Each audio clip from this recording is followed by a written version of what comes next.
John with National Sports Entertainment, and boy do we have a lot to unpack in this game.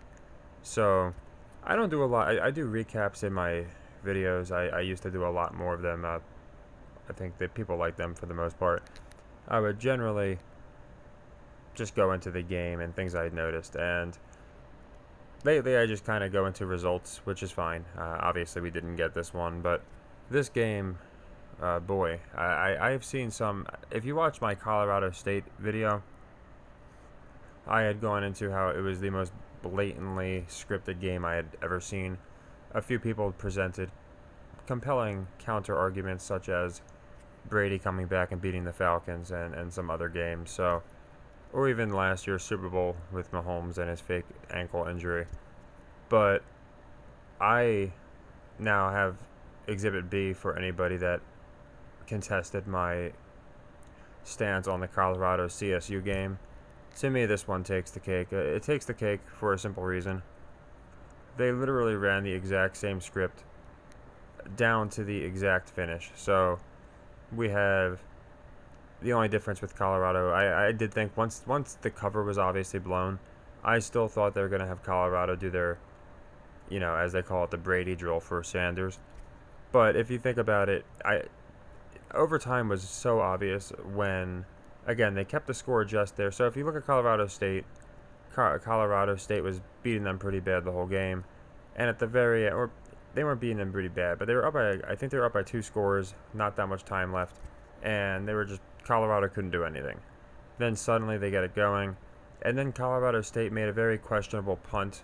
It was a 4th and 3 or 4th and 4. It was less than 5 at about midfield, and the coach decided to punt it. And I thought that was odd because a first down sealed the game, and they were having a decent job stopping Colorado at that point, but Sanders had still proven to be a quarterback who can play, so I thought it was odd. Well, they did the same exact thing this game, down to the punt going to the 1-yard line. So if you remember that game, it got punted to the 1-yard line. Sanders flew down the field and scored. In this case, Dion decided, for some reason, because he could have sealed the game, and even with the pin, it was only about like a 40-something yard punt, which is nice, but it wasn't like they were at their own 20. They were close to midfield. So he punts the ball, it goes to the 1-yard line. And then, of course, Hunter, by the way, who I can see why they are pushing him so much, because this man can completely, I think he's too obvious about it, but this guy just completely sold the entire second half. And he lets guys get open, misses a couple tackles, they get in field goal range, and they tie it up. And then we even got double overtime, and we got the game ending because the last time it was Colorado State ended, they couldn't score. There was a turnover on downs, I think it was. And in this case, Colorado throws an interception. So the whole thing is just crazy, how the similarities. I immediately was getting vibes of Colorado State when it was like a 10-point game and Stanford was marching back. And just look at this. By Hunter selling the game, it's because nobody will ever question it, because the announcers were even doing a good job of covering up, saying, oh, well, he's doing so much on offense that he's tired on defense. If that's the case, then he's a liability. You have to take him out. But when the guy scored 2 touchdowns, and I think he had well over 100 yards, a bunch of critical catches, when he's not playing great on defense, it's not going to be noticed. But this guy genuinely gave up almost every single score by himself. So this 97-yarder was on him. This 60-yarder was on him. This 30-yarder was on him. And the guy literally took it out of his hands. It was pretty comical had I not had money on Colorado to cover. I know a lot of other people. There are a few people who found it funny, even with losing, just because of how insane this game was. The only frustration was the people, how do people not see it scripted? I think that's the consensus frustration of us, even more so than not getting the game right. Because again, I use my system, which I'm going to go into in a second.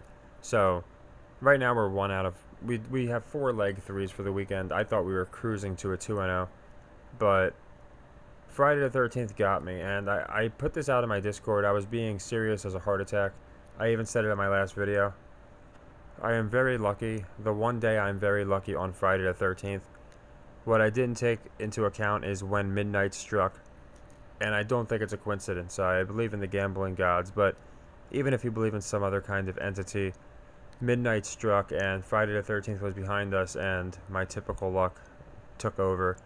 And again, just the way Colorado, I don't know if it's because obviously they have so many people watching, they need exciting games. These are young guys, but I have never seen a team come out and look so obviously superior and then so obviously inept.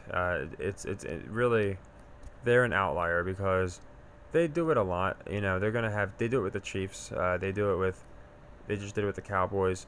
They'll do it with basically every team in the NFL. But as far as in general, every single week to have something like this happening is pretty insane. And again, for those who look for the in plain sight things, the announcers did go ahead and say Stanford flipped the script. It was when they went 29-19. It was one after the 2 touchdowns in about 14 seconds that Hunter gave up. You know, the best player since Champ Bailey, and yeah, they're like, oh, they flipped the script, and sure enough, going forward, it was just enough for Colorado to keep it to overtime. You know, with the 2-point conversions and everything considered, it just happened to get them to double overtime. And yeah, it was exactly what we saw with Colorado State. The only difference here was Colorado lost this game. Colorado State obviously lost that game. But I've never seen. People brought up. I think Double P brought it up, and Trey brought it up. The Monday night where we had the same scores.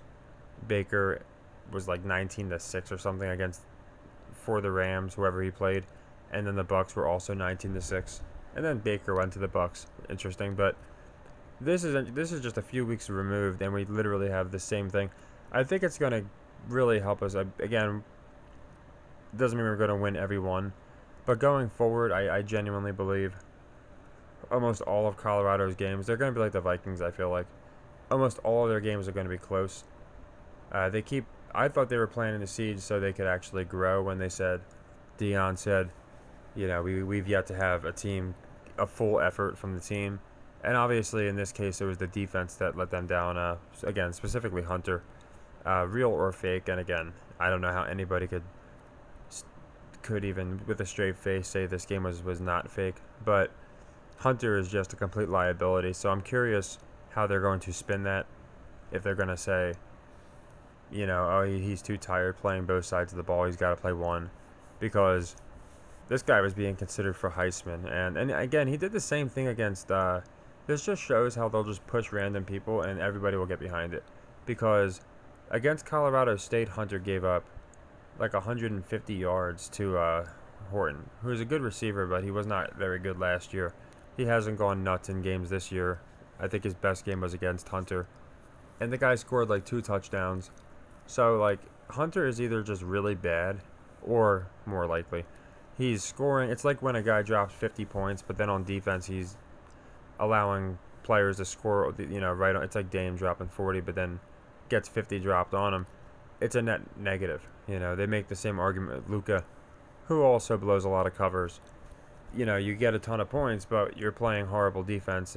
Is it really that helpful? So, in this game, it was pretty crazy. Like, because Hunter did do really good on offense, but I don't think I've ever seen, like, again, a player who's supposed to be good have such an abysmal defensive performance. Again, giving up, that I know of, 4 scores in the second half on the same guy, 3 of them, and just, again, missing easy tackles, just playing like a high schooler. So I'm really curious to see Dion's post-game conference. I think, again, in retrospect, it's a lot easier. But, again, this is going to get people off Colorado. They're definitely going to win one of these games against Oregon State or somebody that's ranked in the Pac-12. I know for a fact they're going to get another upset. So this will definitely get people off of them. And it's a home game where it's almost like, I guess, Cody Rhodes versus Roman Reigns at WrestleMania. Everybody, quote, knew that he was going to win. I feel like that's the case here. And this is the first heartbreak that the fans have really endured, because The other losses, I think they expected to lose those games. But yeah, this was just a complete circus. I've never seen a script, as the announcers say, flip so ridiculously. Where again, in the first half, they were just completely outmatching them from every angle. And it was funny because they asked the coach of Stanford, "Oh, what did you say? What were your magic words that you bestowed upon your defeated crew?" And he was like, "Yeah, I just told them they were playing bad and they needed to play better." So, I guess that's 2023 coaching, but I just find that to be ridiculous. Uh, the announcers, they tried their best. I mean, the most they can come up with was the fact that Colorado had a backup right tackle who they had coming into the game, and they said, "Oh, now they're getting pressure on Shador," things of that nature. But yeah, for these types of games, I feel more bad for the poor saps in attendance because they're sitting there thinking it's real, rooting on their team, and it's obvious they're selling. People brought up to me that Dion had some interesting body language where he was just looking defeated. And to me, Hunter was all I needed to see because he would just let a guy get open. He would actively tackle people, giving them an extra 2-3 yards. So wherever the first line down marker was, he would just tackle them over it instead of trying to halt their progress. And then on that touchdown, he easily could have batted it away, but it was like they were holding the ball together. It really looked like a wrestling spot. So, nothing again, never fun to lose away 3, but there's people that are really frustrated that, obviously had Colorado covering. And I go into this. This is the reason that I do my system. It's not perfect, obviously, but we are not going to beat Vegas at a 70% clip. It's also a reason I do my metrics. Narratives can be hard to sift through. The metrics hit pretty good. Yesterday we ran the Chiefs. We had them covering because of the narrative. I had Denver going on. I had them both going under because of the metric. So I'll be sticking to a lot of metrics, even though they might not be as fun. What's fun is winning money. Now, these 3 games I like a lot. I had gone into my last video how I was probably going to make Notre Dame beats USC official. I'm going with the cover here. Just again, I don't want to do too many parlays, and I think it's fine. Of course, we could get hooked, but as we just saw, they love their field goal victories. Makes no sense at all. Caleb, they're saying this guy is a top 5 NFL player, and yeah, they're on the road, but they're undefeated, 5-2 Notre Dame. Public's going to be, in my opinion, all over USC, so I like Notre Dame here. Next one for 2 reasons. I could see if people say, well, Kansas' quarterback's out. Well, that makes me like Oklahoma State more because they're really pushing Daniels. And typically, if you're pushing a guy when he comes out, you don't want to have the team look just as good. So either way, I think money might be on Oklahoma State, but it's still probably more be on Kansas. And even without it, because of the fact that I don't think they're going to have them look too good without Daniels, I like Oklahoma State. And this one I've been eyeing. We're going to have probably one pretty crazy upset. And as you can see, I have a few undefeated teams losing because we have like 12 undefeated teams halfway through the year. To me, the only top team, like top 5 team that losing that makes sense. Well, I guess USC is kind of a top 5, but they're playing another really good team. The only upset from like a top 5-ish team, in my opinion here, would be Purdue beating Ohio State. To me, the value is too good not to take. And the spread is a little fishy. I think Ohio State should be closer to like 24 points. So the fact that it's, I think, 18 points makes me like Purdue, and I could take the cover, but I think we're going to get one pretty big upset, so I'm just hoping we pick the right one.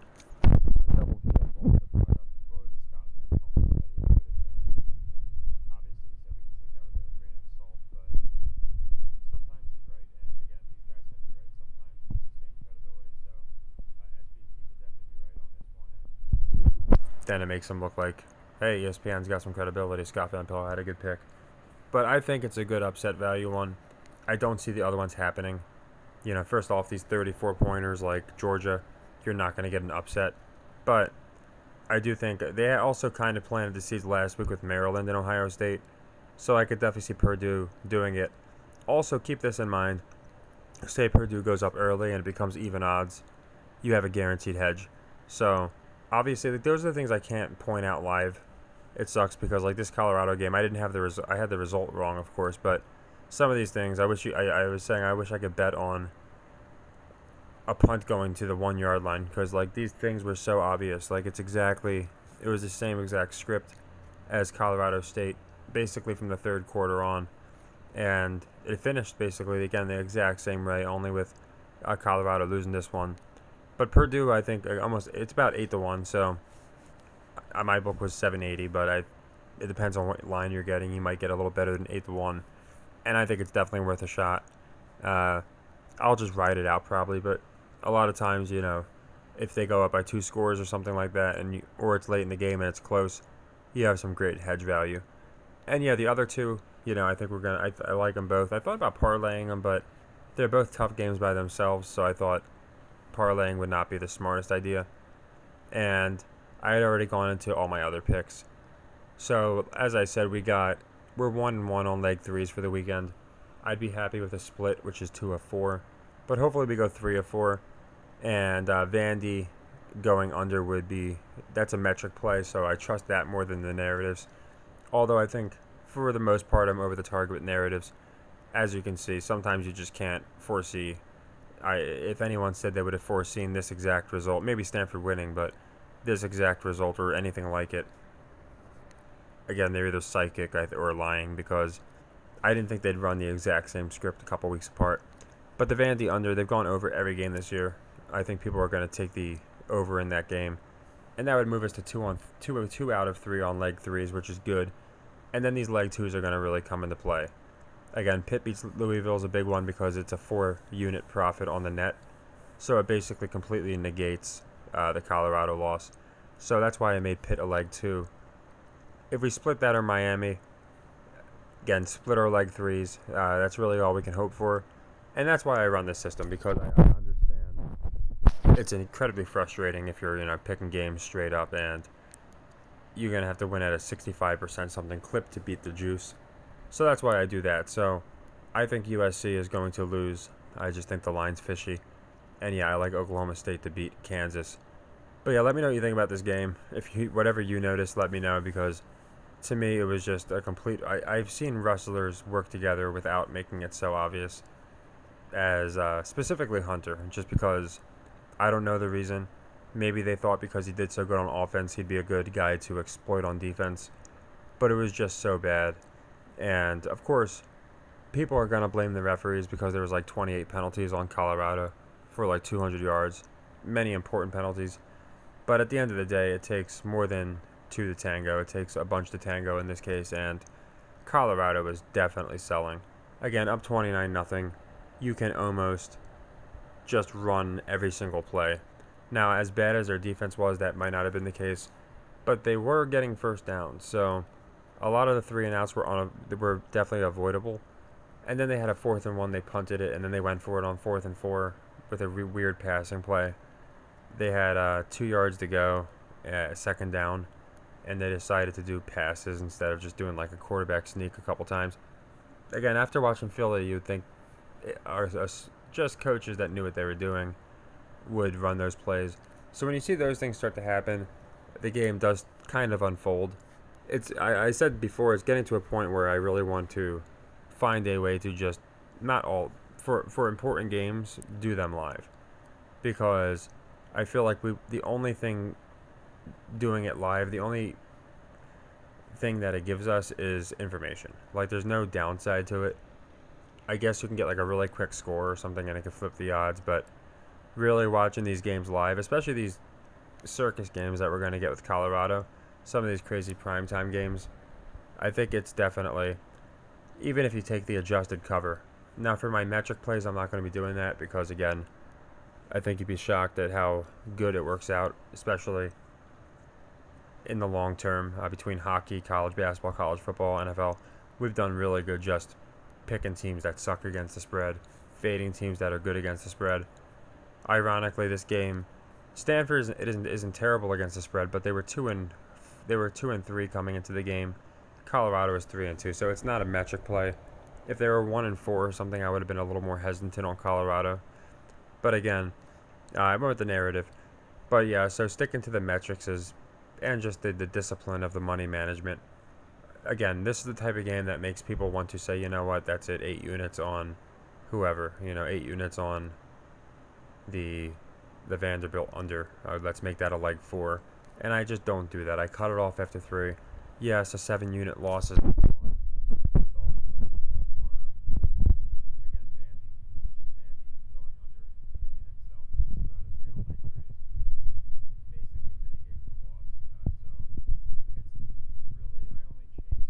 gosh, if there's going to be some ridiculously obvious, this team cannot lose for whatever reason, would I ever do a leg 4? I did them a year ago, and even though we finished really, really well, the leg 4s we did a few of them, and it was like a net minus 20 net between the leg 4s because we got a couple of them, but then we missed 2, which is 15 units each, so just not even close to worth it. I'll take the 7-unit loss, and again, a pit win is it's a 4-unit net, so gets more than half of it back, and I'm not saying they're guaranteed to win, but I do think we're going to get an upset. I think we're going to have a good weekend. So yeah, so far 1-1 on leg 2s or leg 3s. I'd like to say 2-0, but again, it seems like Friday the 13th, the gambling gods heard that I said I have lucky Friday the 13th and waited till Friday the 13th to smite me. So hopefully, like I said, we do good tomorrow. I have no doubt we will because it's mostly my spread picks. And yeah, just let me know what you thought about this game. How ridiculous on a scale of 1 to 10 you thought it was. So take care and happy earnings.